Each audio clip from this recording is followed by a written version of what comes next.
السلام عليكم. موعد مباراة المغرب والمكسيك اليوم في مرحلة دور المجموعات لكأس العالم للشباب أقل من 20 سنة، والقنوات الناقلة لهذه المباراة. أولا الكل يعمل تعليق الآن بتوقع لنتيجة المباراة، واللي راح يجاوب صح راح أتواصل معه وأعطيه هدية.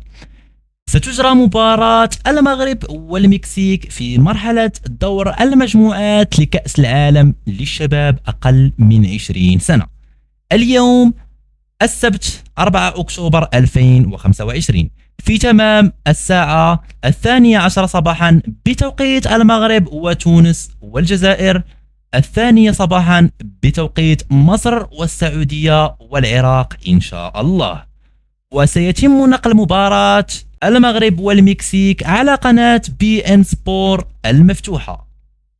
فلا تنسوا دعمنا بزر لايك والاشتراك في القناة لتصلكم جميع المباريات القادمة إن شاء الله.